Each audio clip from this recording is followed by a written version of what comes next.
The radio crackled to life just as I finished my afternoon weather readings, cutting through the silence of the fire lookout tower with that familiar burst of static that always made me straighten up in my chair.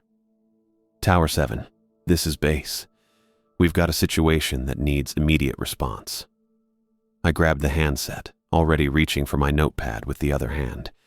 In my 3 years working these mountains, urgent dispatches during the second week of August usually meant one thing: tourists who'd bitten off more than they could chew in the backcountry.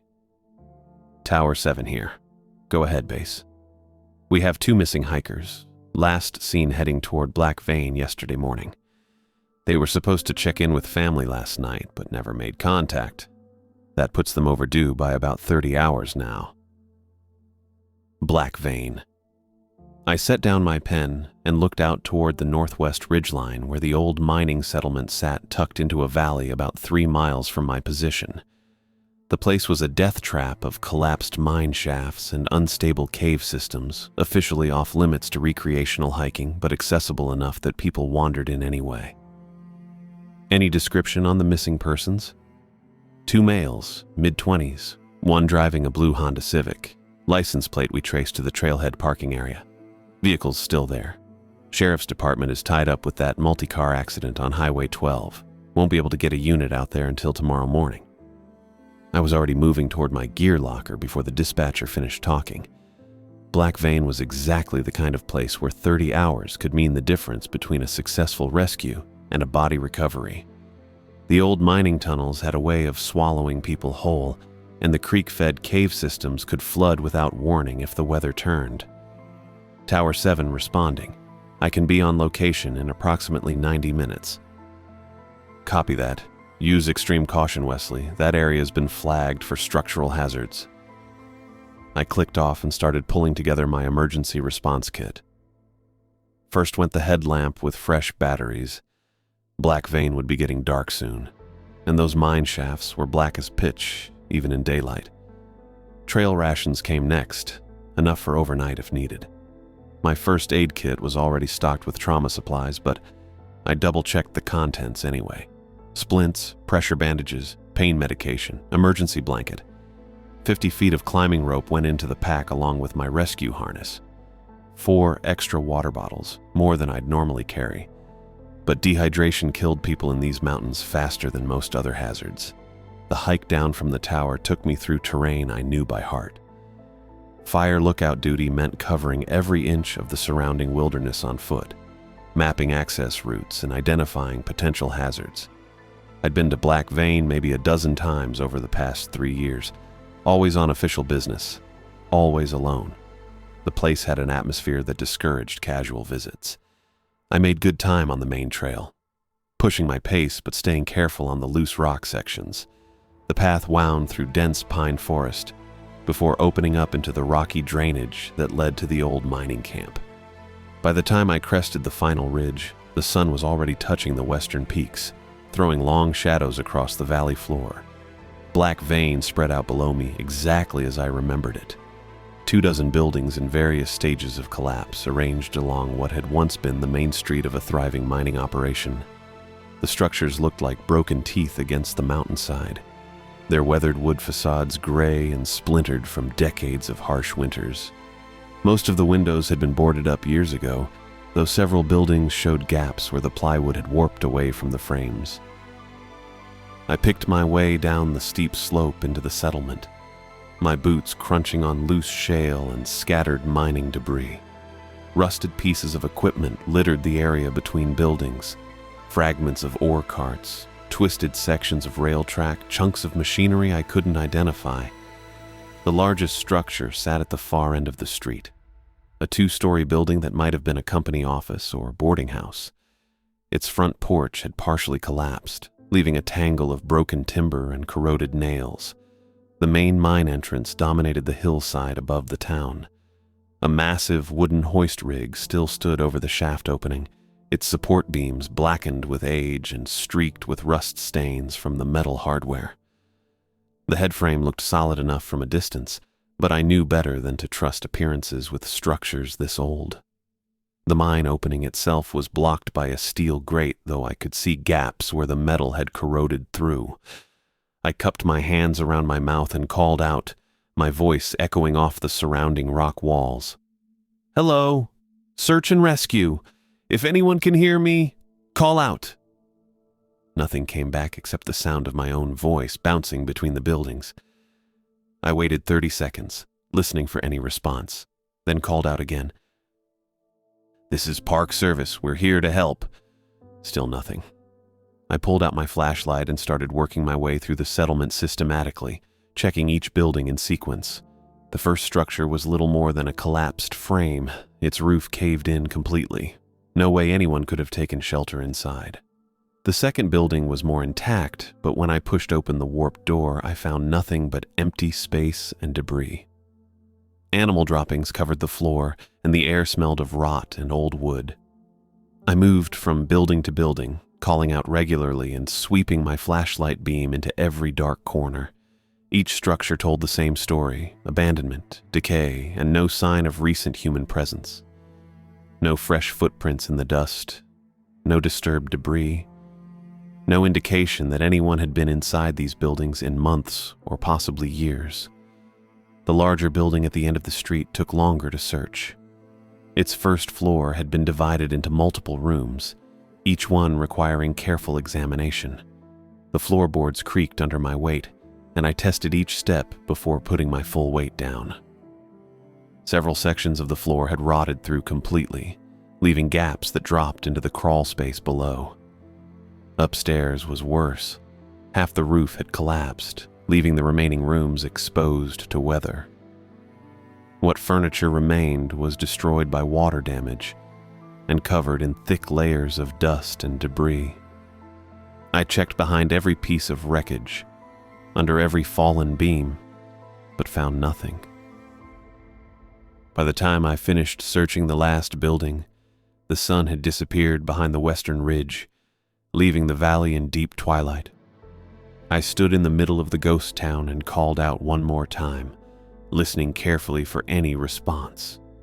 The silence was complete except for the distant sound of running water, the creek. I'd been focused on the buildings, but people seeking shelter might have been drawn to the water source. I followed the sound away from the main settlement, picking my way carefully over the rough ground in the fading light. The creek ran along the base of the hillside about 100 yards past the last building, cutting a narrow channel through the rocky soil. The water was clear and cold, probably fed by snowmelt from the higher elevations. I followed the creek upstream, sweeping my flashlight beam along both banks and calling out every few steps. That's when I found the cave entrance. The opening was carved into the hillside by water action, probably centuries of spring runoff cutting through a seam in the rock. It was large enough for a person to enter without crawling, maybe 6 feet high and 4 feet wide. The creek disappeared into the darkness, and I could hear the echo of running water from somewhere inside. I aimed my flashlight into the opening and immediately saw something that made me stop short. About 10 feet inside the cave, a dark shape was wedged against the rock wall where the water had deposited it. A backpack. I stepped carefully into the cave entrance, testing my footing on the wet rock. The backpack was definitely modern, made of blue nylon with reflective strips along the sides. But it was in bad shape. The straps were frayed and torn, and the main compartment was partially open. I pulled the pack free from where it had gotten wedged and carried it back outside where I could examine it properly. The damage was extensive. Both shoulder straps had been ripped, leaving frayed ends that looked like they'd been torn rather than cut. The fabric was scraped and dirty, with several small holes punched through the nylon. I opened the main compartment and started pulling out the contents. A lightweight jacket, dark green with a small logo I didn't recognize. A plastic water bottle still about half full. A pair of sunglasses in a hard case. A small digital camera in a waterproof pouch. Everything was damp but not soaked through, suggesting the pack hadn't been in the water very long. I spread the items out on a flat rock and examined each one carefully. The jacket was men's size medium, no identifying marks or name tags. The water bottle was generic, the kind you could buy at any outdoor store. The camera might have useful information, but it was password protected when I tried to turn it on. The sunglasses were expensive, designer frames that looked new.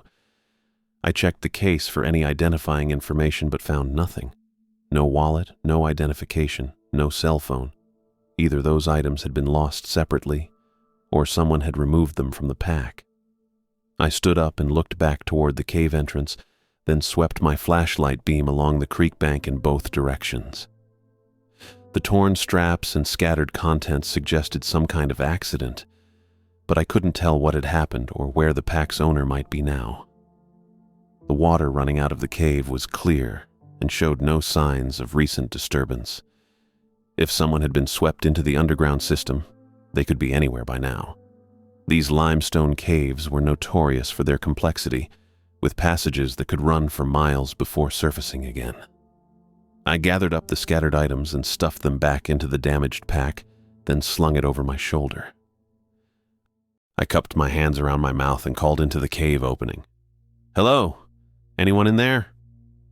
My voice bounced off the stone walls, echoing deeper into the darkness before fading to nothing. I waited, listening to the steady trickle of water running past my boots and the distant sound of wind moving through the pine trees behind me. The cave entrance felt like a mouth, and the cool air flowing out carried the smell of wet limestone and something else I couldn't identify. Complete silence. I was about to call again when I heard it. Faint, strained, but unmistakably human. "Help me." A woman's voice coming from somewhere deep inside the cave system. The words carried a desperate edge that made my chest tighten. She sounded hurt, maybe trapped. The voice seemed to originate from far back in the passages, though the acoustics made it impossible to judge exactly how far. I pulled my headlamp from my pack and clicked it on, the beam cutting through the darkness ahead. The cave entrance was wider than I'd initially thought, easily big enough for me to walk upright for the first section. Water ran along the left side, carving a shallow channel in the stone floor. The walls were smooth limestone, worn down by centuries of water flow. Behind me, the last traces of sunlight were disappearing behind the western ridge. Full darkness would hit in maybe 20 minutes. Entering an unfamiliar cave system at night was exactly the kind of decision that turned rescue missions into body recovery operations. I knew the statistics. Cave rescues were complex, dangerous, and often unsuccessful. The limestone formations in this area were notorious for their instability and maze-like passages. People got lost, trapped, or worse, but someone was down there calling for help. I checked my gear quickly. Headlamp with fresh batteries, backup flashlight, 50 feet of rope, first aid kit.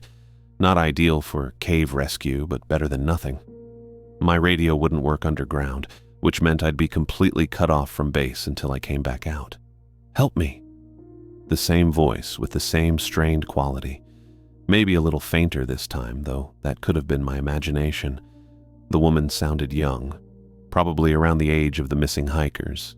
If one of them had a girlfriend or if there was a third person we didn't know about, that could explain the voice.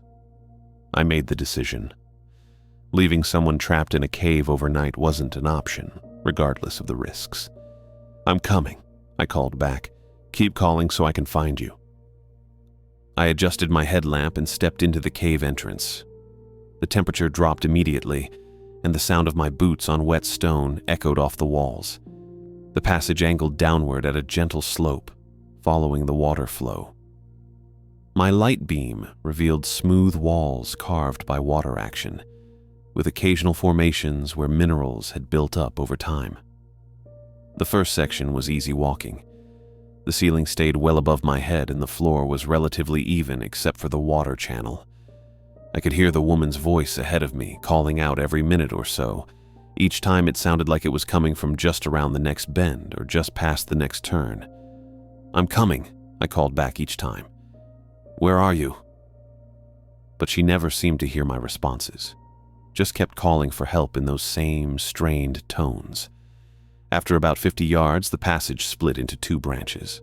I stopped and listened carefully. The voice seemed to be coming from the left branch, which continued to follow the water flow. The right branch angled upward and appeared dry. I took the left passage. The ceiling started getting lower. I had to duck my head in places, and the walls closed in on both sides. My shoulders brushed against stone as I moved forward. The water channel took up more of the floor space now, forcing me to step carefully to avoid slipping on the wet rocks.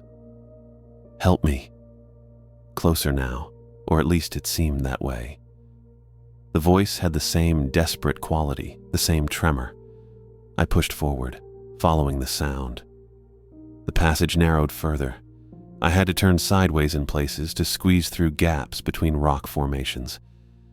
My backpack caught on protrusions, forcing me to back up and find different angles.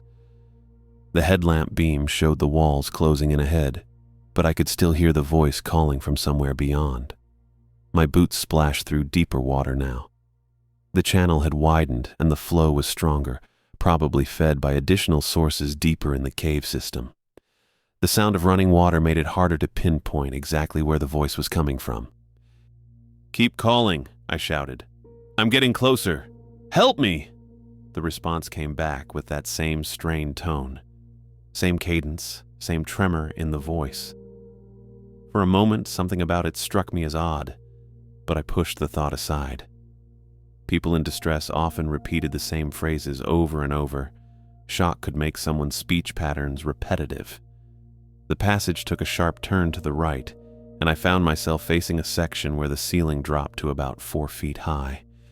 I'd have to crawl to get through. My headlamp illuminated the space beyond, showing that it opened up again after maybe 10 feet of tight passage. I got down on my hands and knees and started forward. The stone was wet and cold against my palms. Water ran underneath me, soaking through my pants at the knees. The walls pressed in on both sides, and I had to keep my head down to avoid scraping against the ceiling. Halfway through, my backpack caught against the rock above. I tried to push forward, but it was wedged tight. The straps pulled against my shoulders as I attempted to force my way through. No good. The pack was too bulky for this section. I backed out and considered my options. The voice was still calling from somewhere ahead, though it sounded muffled now by the rock between us. I could leave the pack here and go forward without it, but that meant leaving behind my rope, extra water, and first aid supplies. Not smart for a rescue operation, but I could push the pack through first, then follow it. I removed the pack and shoved it ahead of me into the crawl space. It scraped against the stone but slid through the narrow section and dropped into the wider area beyond. I could see it in my headlamp beam, sitting in shallow water about 10 feet away. Now I had to follow it. I got back down and started crawling forward. Without the pack, I had more room to maneuver, but the space was still tight. My shoulders scraped against the rough stone walls as I pulled myself forward with my elbows. The rock was sharp in places, and I felt it catching on my shirt and scratching at my arms. The weight of the earth above pressed down on me. Tons of limestone and soil, all held up by the natural arch of the cave ceiling. I tried not to think about what would happen if the formation decided to shift. Cave-ins were rare, but they happened, especially in areas where water had been eroding the support structures for decades. I kept crawling. The water underneath me was deeper here, running fast enough to create a slight current. My hands and knees slipped on the smooth stone, and I had to move carefully to maintain my grip. The headlamp beam bounced around as I moved, creating shifting shadows on the walls, almost through. I could see the wider chamber ahead, where my pack waited. Just a few more feet of tight passage, and I'd be able to stand up again. My shoulders scraped against the walls one more time as I pulled myself through the final section. The stone felt rough and unforgiving, like it was trying to hold me back. But then I was through, emerging into a chamber that felt enormous after the confined crawl space. I stood up slowly, water dripping from my clothes. My headlamp revealed a space maybe 12 feet wide and 8 feet high, with passages leading off in multiple directions. The walls curved upward into shadows that my light couldn't quite reach. The sound of running water echoed from several different sources, creating a constant background noise that made it hard to pinpoint specific sounds. I grabbed my pack and slung it back over my shoulders, feeling the familiar weight settle against my back. The chamber felt different from the passages I'd just navigated. Bigger, more open, but also more oppressive somehow. The weight of earth surrounding me was complete now. No connection to the surface world except the narrow passage I'd just crawled through. The woman's voice echoed through the chamber again, that same desperate plea cutting through the sound of running water. "Help me!" I turned toward the sound, trying to pinpoint where it came from. The acoustics in here made everything bounce around, but it seemed to originate from one of the passages leading deeper into the cave system. I took a step in that direction, my boots splashing in the shallow water that covered most of the chamber floor. "I'm coming," I called back, louder this time. "Keep calling." But as I waited for a response, something nagged at me.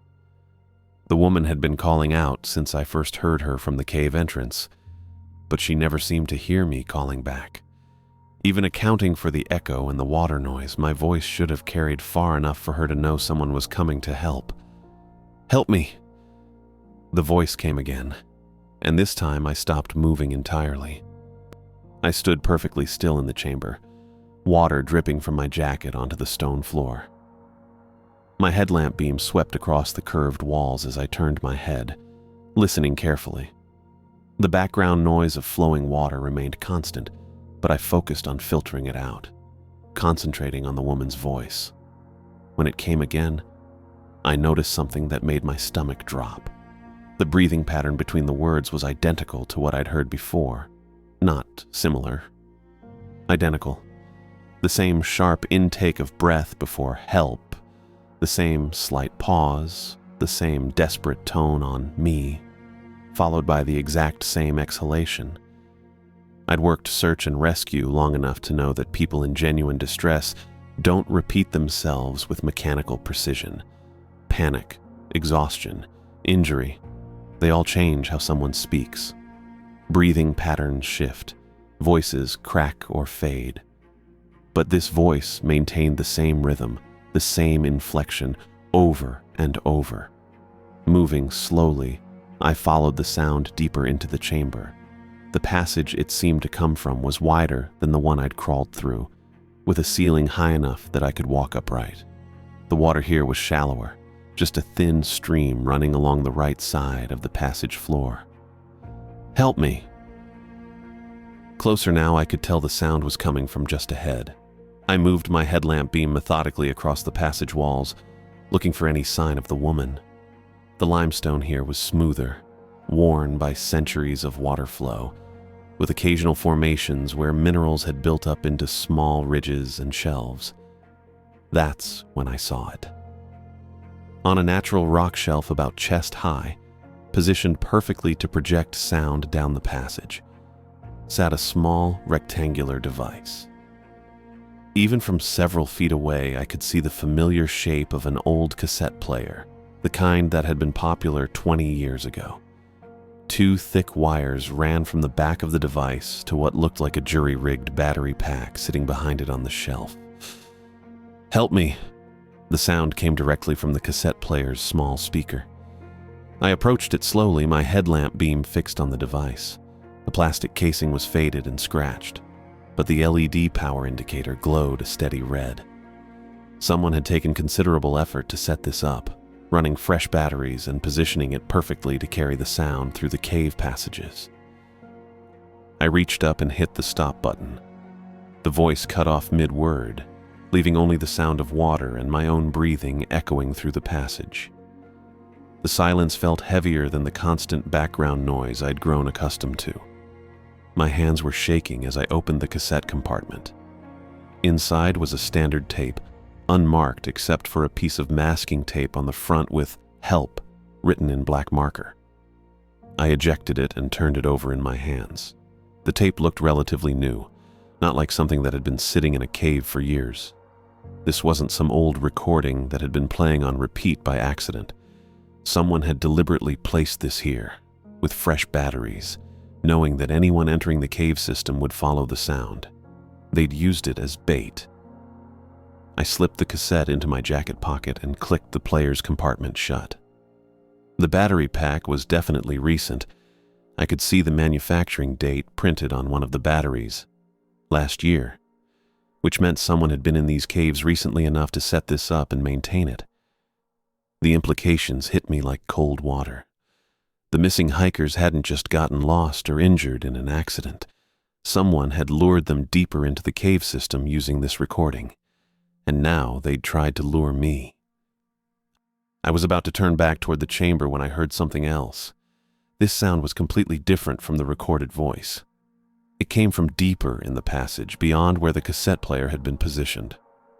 Not footsteps exactly, but a slow, deliberate, dragging noise, like something heavy being pulled across stone. I froze, listening. The dragging sound came in regular intervals, punctuated by breathing that was clearly not human. Too heavy, too wet. Each breath sounded labored, strained, as if whatever was making it had to work hard just to draw air into its lungs. My finger found the switch on my headlamp and clicked it off immediately. The passage plunged into absolute darkness, the kind of black that exists only deep underground where no trace of surface light can penetrate. I forced myself to breathe silently through my nose, fighting the urge to gulp air. The dragging sound continued, getting closer. Whatever was making it moved with purpose, not the random wandering of an animal exploring unfamiliar territory. It knew these passages. It navigated them with the confidence of something that had traveled these routes many times before. I pressed myself against the passage wall, feeling the cold limestone through my jacket. The stone was smooth here, worn by water flow, offering no handholds or places to hide. If whatever was approaching had any way of detecting me, I was completely exposed. The breathing got louder. Each inhalation was followed by a slight wheeze, as if air was being forced through damaged airways. But the rhythm was steady, controlled. Not the panicked breathing of an injured animal, but something deliberate and measured. Between the dragging sounds, I could hear smaller noises. A wet slapping sound, like something damp hitting stone. Occasionally, a scraping noise that reminded me of claws on rock, but longer and more sustained than any animal claws I'd ever heard. The sounds were maybe 30 feet away now, still approaching at that same steady pace. I could tell from the echo that whatever was making them filled most of the passage width. Not something small that could dart past me, but something large enough that an encounter in this narrow space would be unavoidable. I tried to visualize the passage layout from my headlamp sweep before I'd turned it off. The walls were relatively straight here, with the ceiling about 7 feet high. The floor was mostly level except for the shallow water channel on the right side. No side passages or alcoves where I could step out of the way.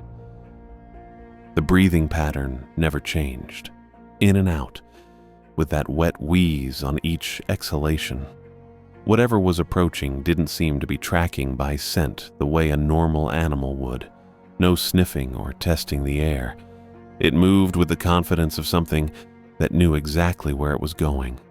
20 feet away now. I could hear individual details in the dragging sound, not smooth like something being pulled, but intermittent, as if whatever was being dragged had multiple contact points with the ground. The wet slapping sounds came more frequently, and I realized they coincided with the breathing pattern. My mind raced through possibilities of what could make these sounds. No bear or mountain lion moved like this. The breathing was wrong for any mammal I knew. Too labored, too wet, but too controlled. And the dragging sound suggested something that didn't walk normally, something that pulled part of its body weight along the ground. 15 feet. The sounds echoed differently now, closer to the chamber where I'd started. Whatever was approaching would reach the wider space soon, where the acoustics would change, and it might be able to detect my presence more easily. I stayed pressed against the wall, controlling my breathing, listening to something navigate the cave passages with an intelligence and familiarity that no animal should possess. The dragging sounds stopped just beyond the chamber entrance. I pressed harder against the limestone wall, feeling the cold stone through my jacket. Whatever was out there had paused, and the silence felt worse than the approaching noise.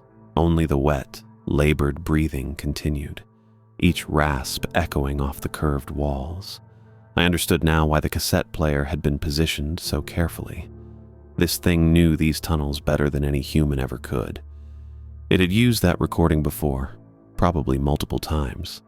The missing hikers had followed the same voice, walked down the same passages, and ended up face to face with whatever was breathing just 30 feet away from me. The battery pack behind the cassette player hadn't been there for weeks or months. Someone or something had maintained it, kept it fresh, ready for the next group of people who might wander into Black Vein and hear a woman calling for help. The whole setup was deliberate, calculated. A trap that worked because people like me couldn't ignore someone in distress. The breathing shifted, becoming more deliberate. I heard movement again, but different this time. Not the heavy dragging from before, but careful steps, measured, like it was testing the chamber, checking the space before committing to entering fully. I needed to get back to the crawl space. The narrow passage was my only way out, and if this thing decided to explore the chamber, it would find me pressed against the wall. My headlamp was still off, but I could feel the weight of my backpack straps across my shoulders. Moving would create noise. The water on the chamber floor would splash, my boots would scrape against stone, and my pack would shift against my back. But staying here meant waiting for it to discover me. I took a slow breath and started moving along the wall, feeling with my hands for the passage opening. The stone was smooth under my palms, worn by centuries of water flow. My boots found purchase on the uneven floor, and I lifted each step carefully to avoid splashing through the shallow pools. The breathing continued from the chamber entrance, but I couldn't tell if the source was moving closer. Sound bounced strangely off these walls, making distance impossible to judge. What seemed far away might be just around the corner, and what sounded close could be echoing from passages I hadn't even seen. My fingers found the edge of the crawl space opening. The gap felt smaller than I remembered, barely wide enough for my shoulders. I'd have to remove my pack again, push it through first, then follow. The process would take time, and I'd be vulnerable while crawling through the tight section. Behind me, something entered the chamber. I heard the soft splash of water being displaced, followed by that same wet breathing. But now I could hear more details. The breathing wasn't just labored, it sounded like lungs that weren't quite designed for air.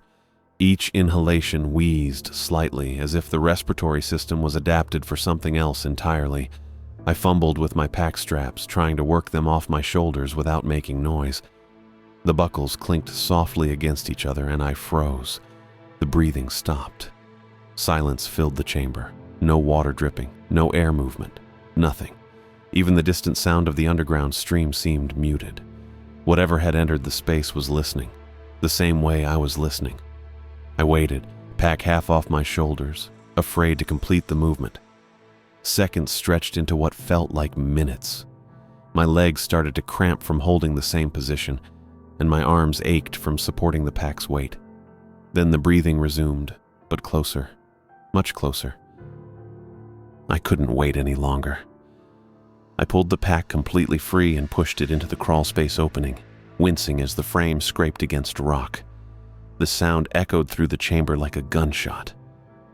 My pack dropped into the water on the other side with a splash that seemed impossibly loud. Movement erupted behind me. Not the careful, measured steps from before, but rapid displacement of water. Something large was crossing the chamber quickly, heading directly for my position. I dropped to my hands and knees and scrambled into the crawl space. The opening was even tighter than I remembered. My shoulders scraped against both sides of the passage, and I had to exhale completely to fit through the narrowest section. Rock pressed against my ribs, and I could feel my jacket tearing on the rough stone. Behind me, something reached the crawl space entrance. I heard fingers pressing against the rock wall, exploring the opening I'd just crawled through. The fingers moved methodically, tracing the edges of the passage. They were longer than human fingers should be, and I could hear them scraping against stone as they searched for handholds or gaps wide enough to follow me through. The sound was deliberate, patient. Whatever was behind me wasn't panicking or rushing. It was problem-solving. I forced myself deeper into the crawl space, pushing forward with my elbows and knees. The passage seemed longer than before and tighter. Water soaked through my pants and jacket sleeves as I dragged myself through the deepest section. My ribs scraped against the ceiling, and I had to turn my head sideways to fit through the narrowest point. The exploring fingers stopped moving. For a moment, I thought maybe the thing had given up, decided the passage was too small to bother with. Then I heard a different sound. Scratching, like claws being dragged across rock, testing the hardness of the stone around the opening. I kept crawling, faster now, ignoring the pain in my ribs and shoulders. The water was deeper in this section, flowing more quickly, and it soaked through my clothes completely. My elbows and knees found purchase on the smooth stone bottom, and I pulled myself forward inch by inch. Behind me, the scratching continued. Steady, rhythmic scraping that echoed through the tight passage. It wasn't trying to widen the opening, just testing it, learning about it. The sound suggested claws or fingernails that were harder than they should be, capable of marking limestone. The passage started to widen. I could feel the ceiling pulling away from my back, and the walls gave my shoulders more room. A few more feet, and I'd be able to stand up again. My pack was somewhere ahead in the water, and I needed to find it before continuing toward the cave entrance. The scratching stopped. I paused, listening. Water flowed around me, and my own breathing seemed loud in the confined space. But from behind me, nothing. No more exploring fingers, no more testing of the rock. Just silence. That worried me more than the sounds had. I crawled the remaining distance to the wider chamber and stood up, water streaming from my clothes. My pack floated nearby, and I grabbed it by the straps. The frame was intact, and the main compartments were sealed well enough to keep most of the contents dry. I still hadn't turned on my headlamp. The absolute darkness felt safer somehow, like it might hide me from whatever was on the other side of the crawl space. But I needed to see where I was going. The passage ahead split in multiple directions, and I had to find the route back to the cave entrance. I clicked on the headlamp, keeping the beam pointed away from the crawl space opening. The light revealed the chamber I remembered from earlier, with its curved walls and multiple passages leading off into darkness. Water covered most of the floor, deeper in some areas than others. I oriented myself and started toward what I hoped was the correct passage. The route back to the surface seemed more complicated now, with several branches I didn't remember from the trip in. I'd been focused on following the voice then, not paying attention to navigation markers. Behind me, something moved in the crawl space. I heard splashing, faint, but distinct. Whatever was back there had decided to try the passage after all. The sounds were muffled by distance and rock, but they followed the same pattern I'd just made. Slow progress through the tight section, with pauses where the narrowest points required careful maneuvering. I moved faster, choosing the passage that angled upward and seemed to lead toward the surface. The ceiling was higher here and the water was shallower. My boots found better traction on the drier stone, and I could walk upright without ducking. The splashing behind me continued, growing slightly louder. Whatever was following me was making steady progress through the crawl space. It moved differently than I had, with less struggling against the tight confines, like it was more flexible, able to compress its body in ways that made the passage easier to navigate. I reached a section where the passage split again. One branch continued upward, while the other curved back toward the deeper cave system. I chose the upward route, hoping it would lead to the entrance chamber where I'd first entered the cave system. The sounds behind me emerged from the crawl space entirely. I could hear movement in the chamber I'd just left, followed by what sounded like someone standing up in the water. The breathing resumed, that same wet, labored sound, but now it carried differently through the open air.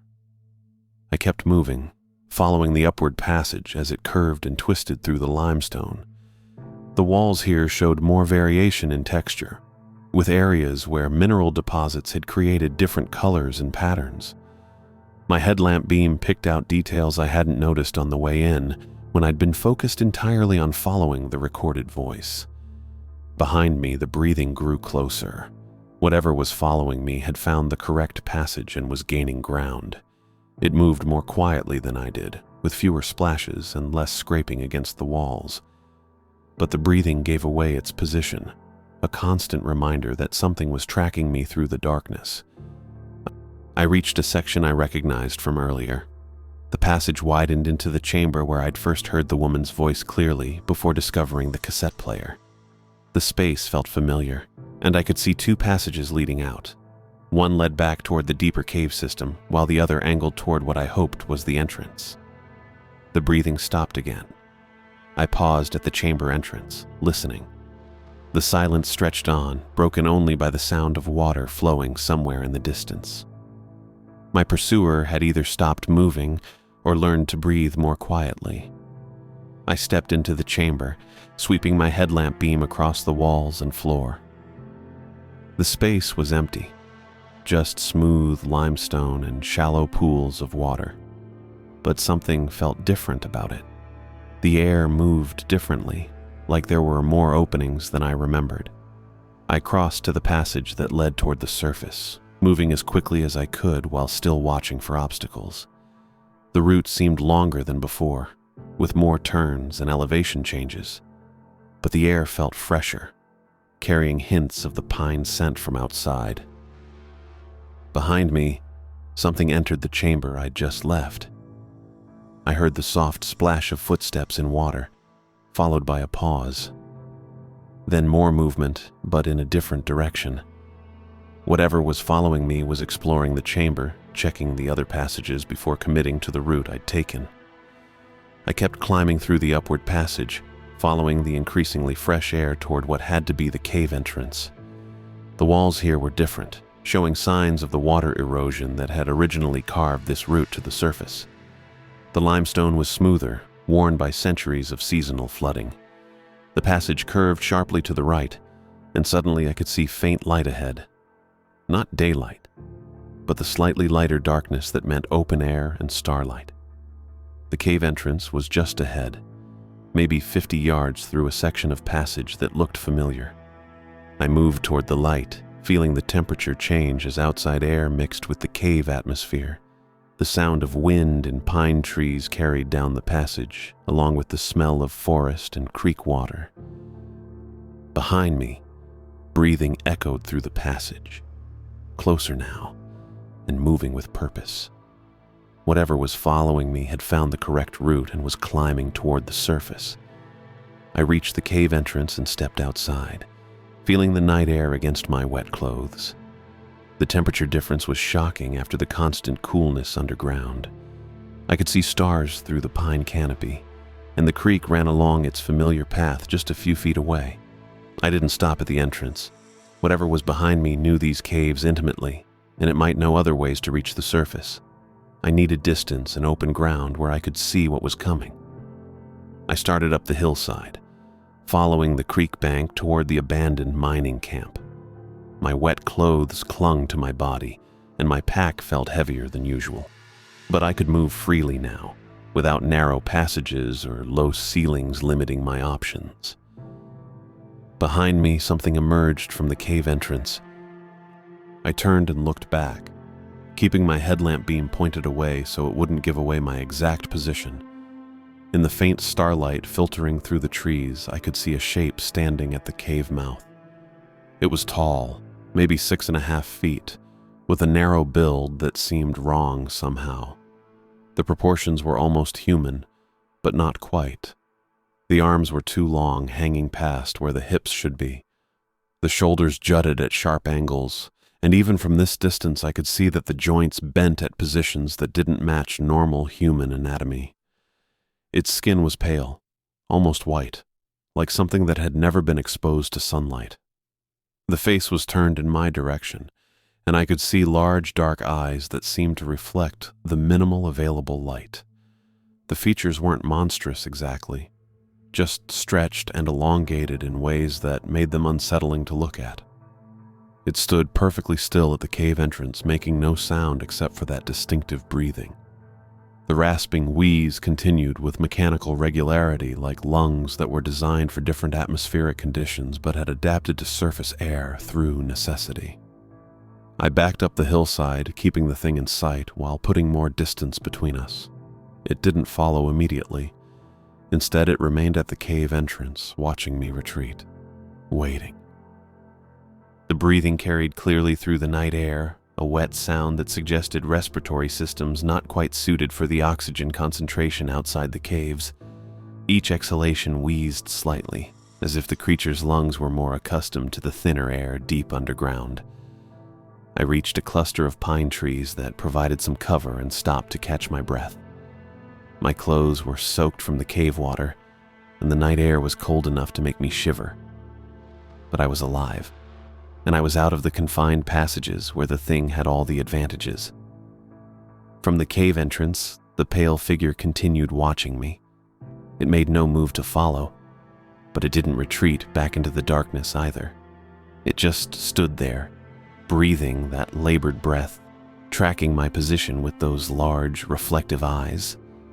I realized this was probably as close to the surface as it wanted to come. The caves were its territory, its hunting ground. Out here in the open air, under the stars, it was as uncomfortable as I had been in the narrow passages below ground. But it had learned something about me tonight. It knew I'd found the cassette player, knew I'd discovered how it lured people into the deep passages, and it knew I'd made it back to the surface alive. Long fingers pressed against the cave entrance frame, gripping the stone with an ease that suggested familiarity with climbing and maneuvering through tight spaces. The fingers were definitely longer than human proportions would allow, but they moved with purpose and intelligence. The creature remained motionless for several more minutes, watching me from the cave mouth. Then, without any sound except that continuous rasping breath, it stepped backward into the darkness and disappeared. I pressed my back against the cold stone outside the cave entrance, watching the darkness where those pale fingers had disappeared. My clothes stuck to my skin, heavy with cave water and cold night air, but I couldn't move yet, not until I understood what I'd just seen. The creature hadn't chased me. That realization hit harder than the temperature drop. It could have followed me through those passages easily. Moved through them better than I did, actually. But it stopped at the cave mouth like there was an invisible line it wouldn't cross. Because it didn't need to cross it. I pulled the cassette tape from my jacket pocket, turning it over in my hands. The masking tape label read, "Help," in block letters. But now I could see other markings underneath where previous labels had been peeled away. This thing had been used before, multiple times. The creature wasn't hunting the way I'd thought. It wasn't some mindless predator that grabbed whatever wandered into its territory. This was calculated, methodical. It had placed that cassette player at exactly the right spot to carry sound back through the passages, positioned where anyone following the voice would have to crawl through that narrow section to reach it, where escape routes funneled down to a single choke point. I thought about those two hikers, hearing that woman's voice calling for help just like I had. They would have followed it deeper, past the point where turning around became difficult, past the point where panic made good decisions impossible. And then, the creature just had to wait. Follow them back toward the surface at its own pace, knowing exactly where they had to go. My headlamp beam flickered slightly. The batteries were fresh when I'd started down from the tower, but that felt like hours ago now. I clicked the light off to conserve power and immediately regretted it. The darkness pressed in from all sides, complete and absolute in a way that never happened on the surface. Even on the darkest nights there were always stars, or the faint glow from distant towns or something. Here, with the headlamp off, I might as well have been blind. I clicked it back on and started moving uphill toward the abandoned mining camp. Every few steps I looked back toward the cave entrance, but nothing emerged. The creature was probably already settling back into whatever part of those passages it called home, content to wait for the next person to hear its recording. But I couldn't just walk away. Those hikers were still missing, and now I knew what had happened to them. The question was where they were now, and whether they were still alive. I reached the edge of the mining camp and stopped next to one of the collapsed buildings. From here, I could see the main mine entrance up the hillside, that steel grate with its corroded gaps. If the cave system connected to the old mining tunnels, and in this kind of limestone country, it probably did, then there might be other ways in. Other ways the creature could move around without having to come to the surface. My radio crackled to life, making me jump. Base was trying to reach me for a status update, but the signal was weak and broken up this far from the tower. I keyed the mic anyway. Tower 7 to base. I'm at Black Vein. Found evidence of the missing hikers, but no sign of them yet. Continuing search. Will update in 2 hours. The response was mostly static, but I caught enough to know they'd received it. 2 hours would give me time to figure out my next move without having search and rescue show up and walk into the same trap. I needed to get back into those caves, but not the same way. The creature would be expecting that now. It had seen me find the cassette player, watched me figure out its system. Going back through the creek entrance would be walking straight into whatever it had planned next. But if the cave system connected to the mining tunnels, there might be another route. The main mine entrance was blocked, but there were smaller shafts scattered around the hillside above the camp. Some of them might connect to the cave network deeper underground. I started climbing up through the mining debris, sweeping my headlamp beam across the hillside. Most of the smaller shafts had collapsed decades ago, filled with rubble and overgrown with brush. But about 100 yards above the main entrance, I found one that looked promising. The opening was partially blocked by fallen timber, but there was a gap big enough to squeeze through. I knelt down and shined my light into the opening. The beam disappeared into darkness, but I could feel air movement. Not the still, dead air of a sealed mine, but a faint current that suggested the tunnel went somewhere. And underneath the smell of old wood and rust, there was something else. The damp mineral scent of limestone caves. This was it. A back door into the creature's territory. I checked my gear one more time. The headlamp was still strong, but I had no idea how long the batteries would last in the tunnels. My backup flashlight was smaller and wouldn't last as long. 50 feet of rope, first aid kit, water bottles. Not much for what I was planning, but it would have to do. I squeezed through the gap in the timber, feeling splinters catch on my jacket. The mine tunnel was different from the cave passages. Rougher walls carved by tools instead of water, wooden support beams every few yards, rusted rail tracks running down the center. But after about 50 feet, the worked stone gave way to natural limestone, and I knew I was back in the cave system. The tunnel sloped downward, branching off in multiple directions. I kept my left hand on the wall and took every left turn, just like I'd learned in basic cave safety training. It wasn't foolproof, but it was better than wandering randomly through a maze. The air grew warmer as I went deeper, and the sound of running water got stronger. I was getting close to the main cave system, the part where I'd first heard the recording. But this time I was coming from a different direction, hopefully one the creature wouldn't expect. The tunnel opened into a chamber I didn't recognize, larger than the ones I'd seen before, with multiple passages leading off in different directions. Water ran along one wall, disappearing into a crack in the floor, and in the center of the chamber something that made my blood freeze. Scattered across the stone floor were pieces of clothing, A torn hiking boot, an empty water bottle, a shredded backpack with reflective strips that caught my headlamp beam. I moved closer, keeping the light moving to avoid destroying my night vision. The clothing was recent, no dust, no signs of long-term exposure to cave conditions. A blue flannel shirt, size medium, dark hiking pants with reinforced knees, a baseball cap with a local brewery logo. I recognized that cap. It had been in the missing persons report from base. One of the hikers had been wearing it when they were last seen, but there were no bodies, just scattered gear like someone had gone through it piece by piece and discarded what they didn't want or couldn't use. I picked up the baseball cap, turning it over in my hands. No blood, no obvious damage. It had been removed carefully, not torn away in a struggle. The same with the other clothing. Cut or pulled off, not ripped apart. A sound echoed from one of the passages leading off the chamber.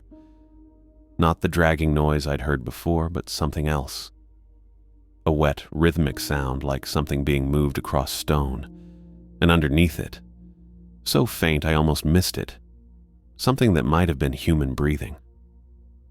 I clicked off my headlamp and stood perfectly still, listening. The sound came again, definitely from the passage on the far side of the chamber, and this time I was sure. There was human breathing mixed in with whatever else was making noise down there. One of the hikers was still alive. I turned the headlamp back on, keeping the beam low, and started across the chamber toward the sound. The scattered clothing crunched under my boots, and I tried to step carefully to avoid making noise. But the breathing continued, regular and steady, like someone in deep sleep or unconsciousness. The passage narrowed as I followed it, forcing me to duck under low sections and squeeze between close walls. The wet sound got louder, and I realized it wasn't something being dragged. It was something breathing. The same labored, wheezing respiration I'd heard from the creature, but mixed with it, definitely human. Two different breathing patterns coming from the same direction. I reached the end of the passage and found myself looking into another chamber, smaller than the last one. My headlamp beam swept across the space and stopped on something that made my stomach clench. A man lay against the far wall, unconscious but breathing. His clothes were gone, but he appeared uninjured, just unconscious, like he was sleeping. And curled up next to him, close enough to touch, was the creature. It looked different when it wasn't standing upright. Smaller, almost fragile, with those long arms wrapped around itself like it was cold. The pale skin was translucent enough that I could see dark veins underneath, and its breathing had the same wet, struggling quality I'd heard in the passages. But it wasn't threatening the man. It was lying next to him like it was keeping him warm. The creature's large dark eyes opened and fixed on my headlamp beam. For a moment we stared at each other across the chamber, and I waited for it to move, to attack, to do something. Instead, it made a sound I hadn't heard before. Not the rasping breath, but something almost like speech. Broken syllables that might have been words, if you knew what language it was trying to speak. And then I understood. The cassette tape. The carefully maintained battery pack. The way it had stopped at the cave entrance instead of following me outside. It wasn't hunting people. It was trying to save them. The creature's breathing stopped completely.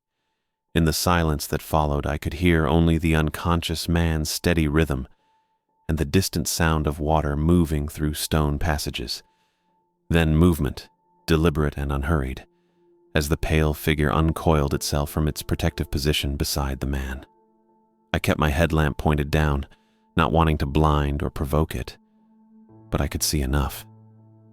The creature rose to its full height in the chamber, those impossibly long limbs moving with fluid precision.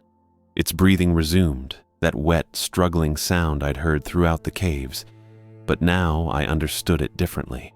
This wasn't the sound of a predator. This was adaptation. Lungs working harder than they were designed for, keeping itself alive in an environment that wasn't quite right for its physiology. The broken syllables came again, fragments that might have been words if I knew the language, if I understood what it was trying to communicate. The sounds weren't threatening. They were careful, measured, like someone choosing words in a foreign tongue they barely spoke.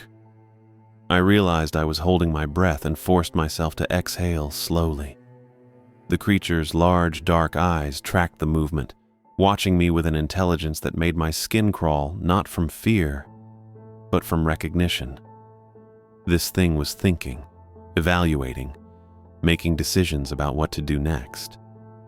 Behind me, the passage I'd followed stretched back toward the larger chamber. Ahead, the creature stood between me and the unconscious man, but not in a defensive posture. More like it was uncertain whether to trust me with its charge. That's when I saw movement in the far opening of the chamber. Another silhouette appeared, taller than the first, moving with deliberate confidence rather than rushing forward aggressively. This one knew the terrain favored its hunting strategy. The breathing changed.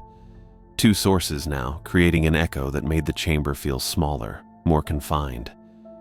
The first creature made a sound I hadn't heard before, something between a whistle and a click. Communication. The second figure responded with similar sounds, and I understood with cold certainty that I was witnessing coordination, planning. The unconscious man stirred slightly, a soft moan escaping his lips. The first creature immediately returned its attention to him, those long fingers hovering over his chest, as if checking his breathing, his pulse. But the second figure kept its focus entirely on me. I took a step backward, testing whether movement would trigger aggression. The second creature matched my movement, not advancing but adjusting its position to maintain the same distance. It was hurting me, I realized, keeping me from retreating while not quite attacking. My headlamp flickered. The battery indicator had been solid green when I'd checked it outside, but the cold, the moisture, the stress of the situation, something was draining power faster than normal. I couldn't afford to lose light down here, not with two of these things and an unconscious man to consider. The second creature made another series of clicks and whistles. The first responded without looking away from the man. Whatever they were discussing, they'd reached some kind of agreement. I decided to move. The passage behind me was narrow enough that only one of them could follow at a time, and I'd already proven I could navigate the tight spaces. Whether they could move through the crawl space as easily as they'd seemed to earlier, I wasn't sure, but I had to try. I turned and ran. The chamber erupted in sound behind me. Not roars or snarls, but those same clicking communications, rapid and urgent now. Water splashed as at least one of them gave chase, but I was already into the passage, my headlamp beam bouncing wildly off limestone walls as I ran through the darkness. The passage curved left, then right, following the path I'd taken to reach the chamber. My boots splashed through shallow pools, the sound echoing off stone in ways that made it impossible to judge how close my pursuers were. I could hear movement behind me, but the acoustics of the caves turned every sound into a distorted ghost of itself. The passage widened into the larger chamber, where I'd first discovered multiple tunnels branching off in different directions. I paused for just a moment, trying to remember which opening led back toward the mine entrance I'd used to reach this part of the cave system, behind me breathing, closer than I'd expected. I chose the leftmost passage and kept running, my headlamp beam revealing smooth walls worn by centuries of water flow. The passage sloped upward slightly, which felt right. I needed to gain elevation to reach the mine shafts that connected to the surface. My lungs burned from the exertion, and the cave air, which felt thin and stale compared to the mountain atmosphere I was used to. The wet clothes didn't help, adding weight and restricting movement, but I couldn't stop to adjust anything. The passage forked ahead. I chose right, following what looked like older stonework, carved walls rather than natural limestone. This had to be part of the original mining operation, which meant it should lead toward one of the main shafts. A sound behind me made me look back. My headlamp beam caught a glimpse of pale skin disappearing around the curve I'd just navigated. They were following, but not at full speed. They knew these tunnels better than I did. They could afford to be patient. The passage ahead narrowed, forcing me to duck under a low overhang where mining supports had partially collapsed. On the other side, the tunnel opened into a vertical space that made my stomach drop. I nearly fell into a vertical shaft, catching myself with one hand on a ledge of rough stone just as my foot found empty air instead of solid ground. My headlamp beam revealed nothing but darkness below, a drop that could have been 10 feet or 100.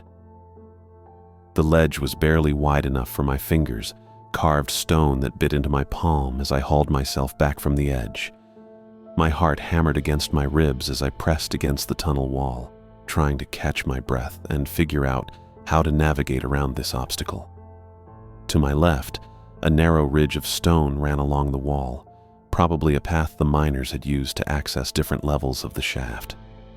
It was maybe 18 inches wide, with handholds carved into the rock face above it. To my right, the tunnel continued, but I could see where it dead-ended after about 20 feet. Behind me, the breathing grew closer. My headlamp flickered again, more pronounced this time. The beam dimmed for a full second before returning to normal brightness, but I could see the battery indicator had shifted from green to yellow. I started along the ridge path, placing each foot carefully on the narrow stone ledge. The handholds were spaced for someone shorter than me, forcing me to stretch awkwardly to maintain 3 points of contact with the rock face. Loose gravel scattered under my boots, falling into the darkness of the shaft with tiny, echoing impacts that seemed to go on forever. Behind me, I heard the creature reach the edge of the shaft. No pause, no hesitation. It knew this path existed, had probably used it many times before.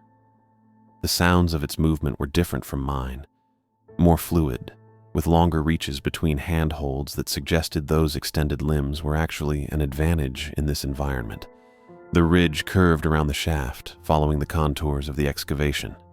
Ahead, I could see where it connected to another tunnel opening, this one clearly sloping upward. The air movement was stronger here, carrying scents that weren't just limestone and water.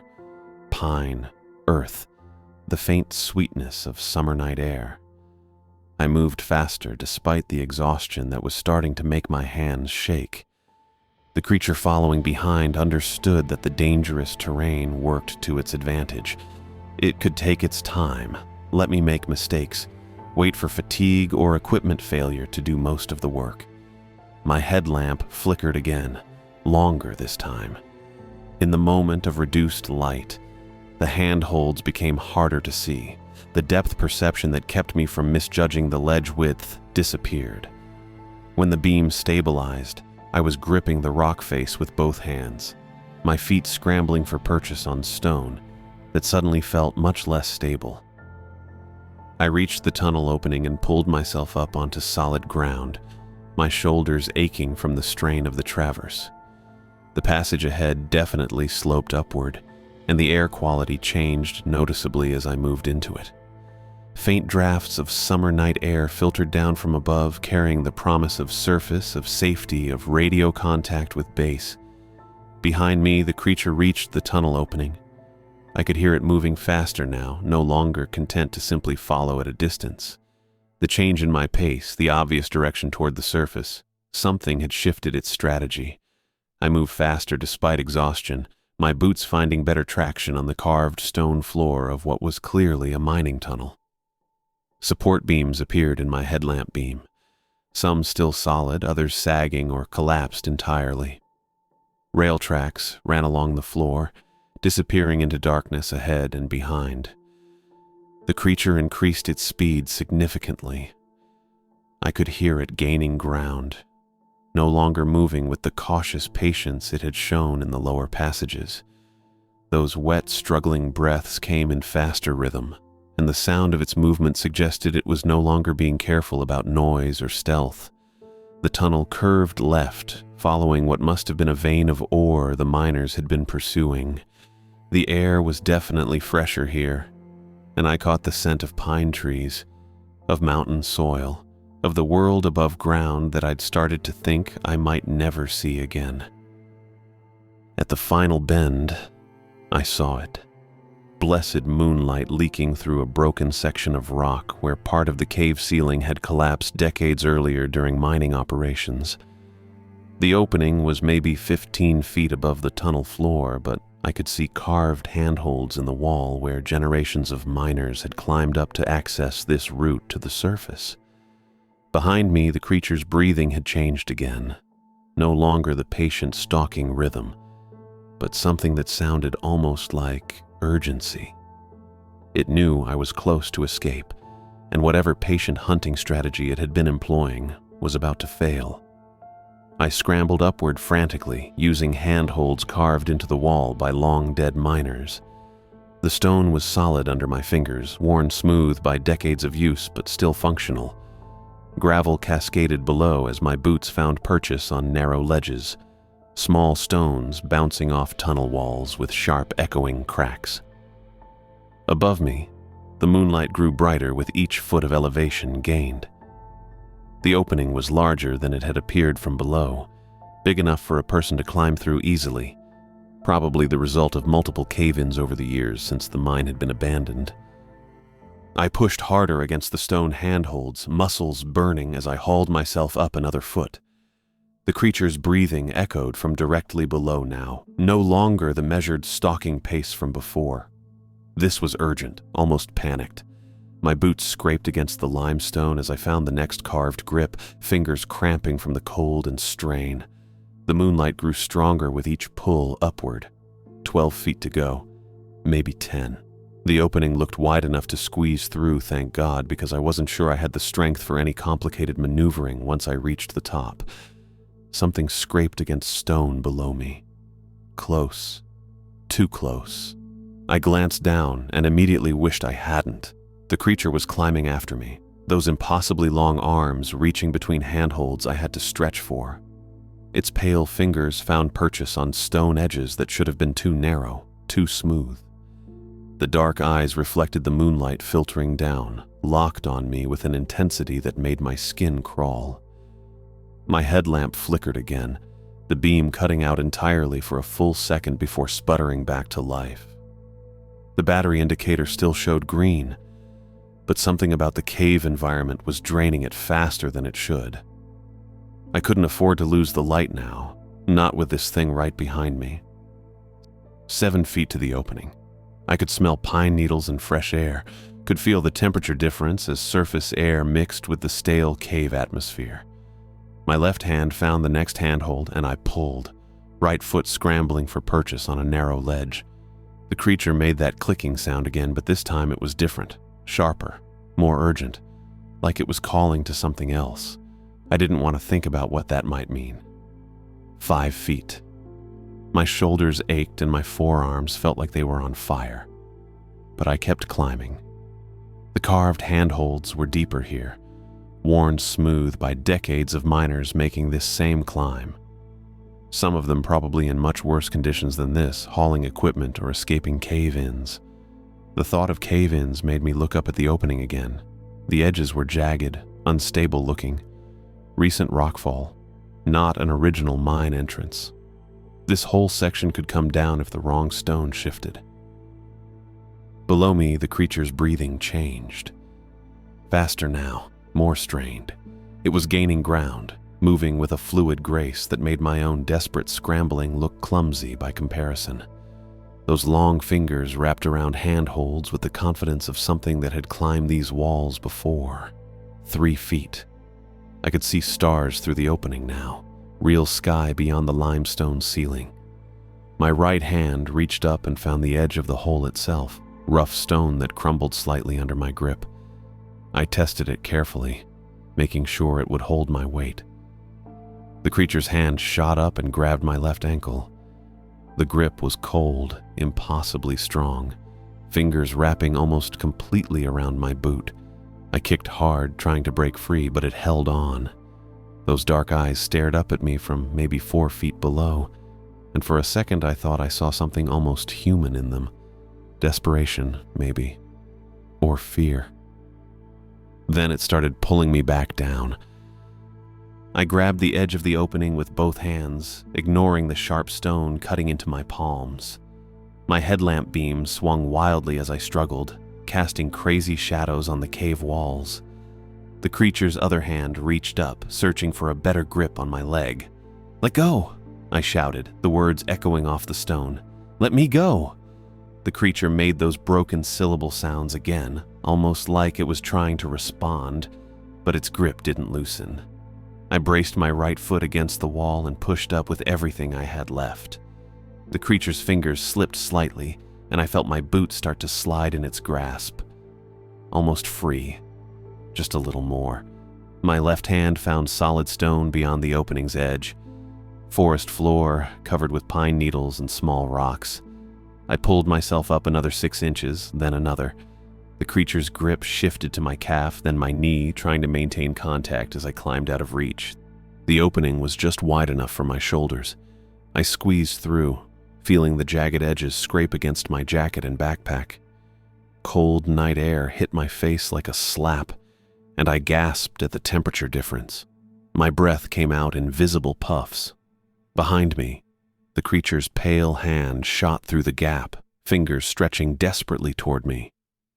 Those long digits reached farther than they should have been able to, grasping at empty air just inches from my boot.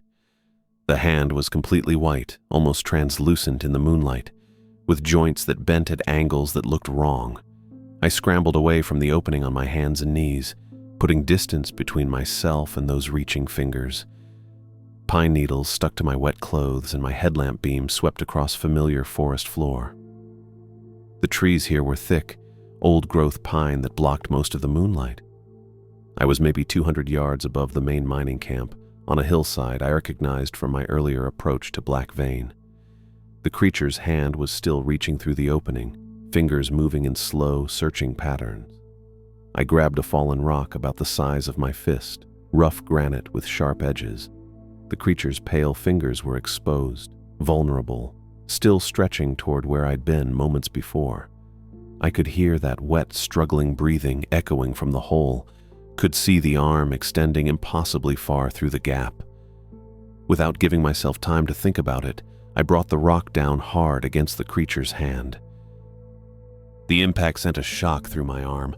Bone cracked with a sound like breaking kindling, sharp and clean. The creature made a noise I'd never heard before.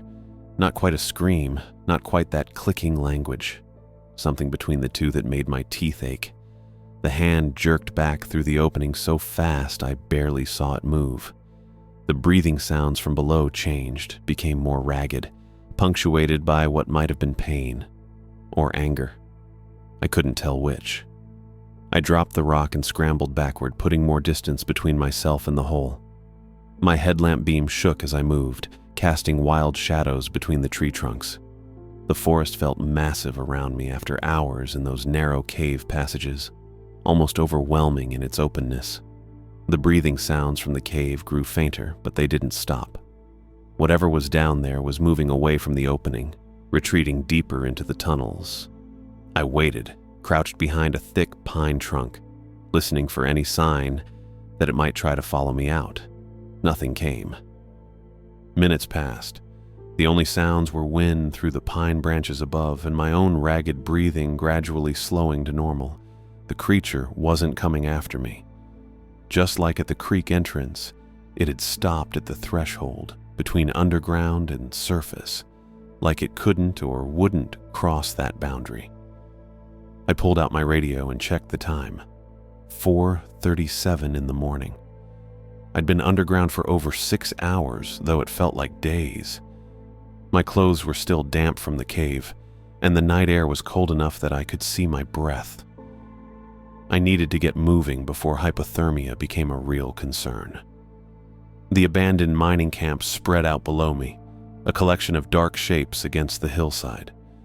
I could make out the main street, the collapsed buildings, the entrance to the primary mine shaft with its rusted grate. Everything looked different in the moonlight, more ominous somehow. Knowing what lived in the tunnels beneath changed how I saw the whole place. I started picking my way down the slope, using my headlamp to navigate between fallen logs and mining debris.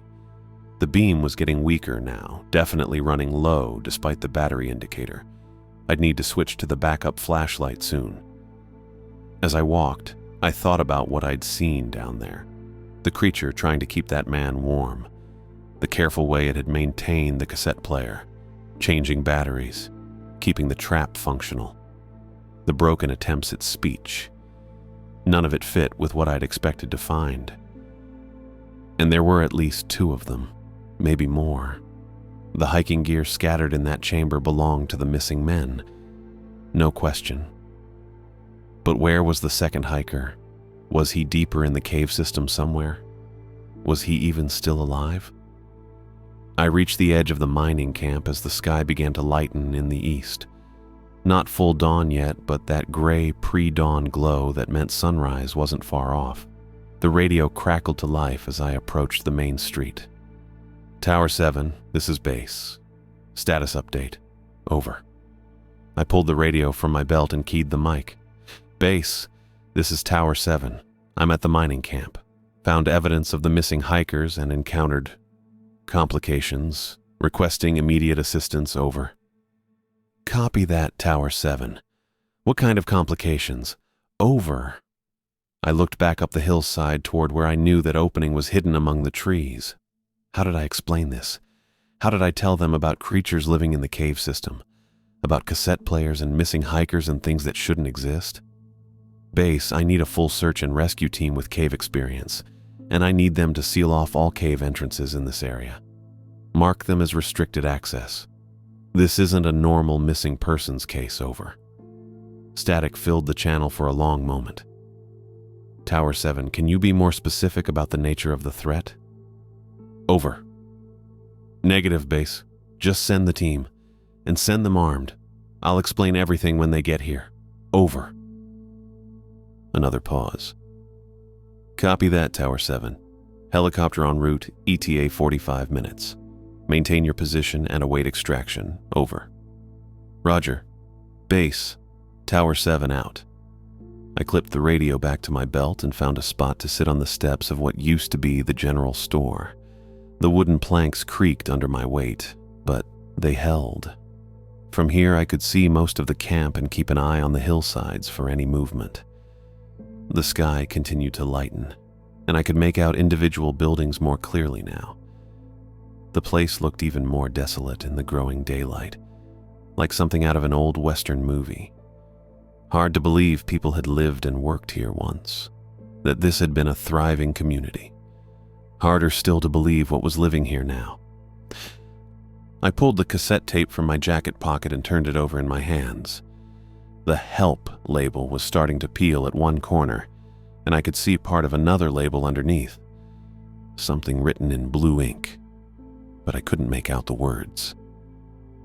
The voice on that tape belonged to one of the missing hikers. Had to be. The creature had recorded him, probably during one of those attempts at communication I'd witnessed. Maybe the man had been conscious when they first brought him to that chamber. Maybe he'd been trying to call for help, and the creature had somehow captured that sound. But why? What was the point of the elaborate trap if they weren't hunting people? If they were trying to help? I thought about the way the creature had recoiled when I hit its hand, the sound it had made. That hadn't been the reaction of a predator. That had been pain, confusion, maybe even betrayal. The helicopter arrived exactly 45 minutes later, just as the sun cleared the eastern peaks. I guided them to a landing spot in what used to be the town square, and within an hour the place was crawling with search and rescue personnel, cave specialists, and enough equipment to explore every tunnel in the mountain. But they never found the creatures. The cave system was extensive, honeycombing through the entire hillside and connecting to most of the old mine shafts. They found the chamber where I'd seen the unconscious man, but it was empty. They found the cassette player still sitting on its stone shelf, but the battery pack was gone. They found scattered gear and clothing, but no people, living or otherwise. The official report listed the 2 hikers as missing, presumed dead in a cave-in. The cave entrances were sealed with steel reinforcement and marked as permanently restricted access due to unstable geology. The cassette player was logged as evidence and filed away somewhere in the sheriff's department. I went back to fire lookout work that summer and the ones that followed. Different towers, different mountains. I put in for transfers that kept me away from this part of the forest, and my supervisors never questioned it. They figured I'd been traumatized by the experience, which wasn't entirely wrong. But I kept the cassette tape. I never played it again, never tried to hear what was on the rest of the recording. I locked it in a drawer in my apartment and tried to forget about it. Most of the time, I succeeded. Sometimes, though, on quiet nights when the wind was still and the forest was silent, I'd remember that broken voice trying to form words. I'd remember the way the creature had curled up next to that unconscious man, trying to keep him warm. I'd remember the desperate way those pale fingers had reached for me through the opening, like it was trying to stop me from leaving rather than trying to catch me. And I'd wonder if I'd made the right choice, smashing that rock down on something that might have been trying to save people instead of hurt them. The drawer stayed locked, and the tape stayed inside. Some questions were better left unanswered.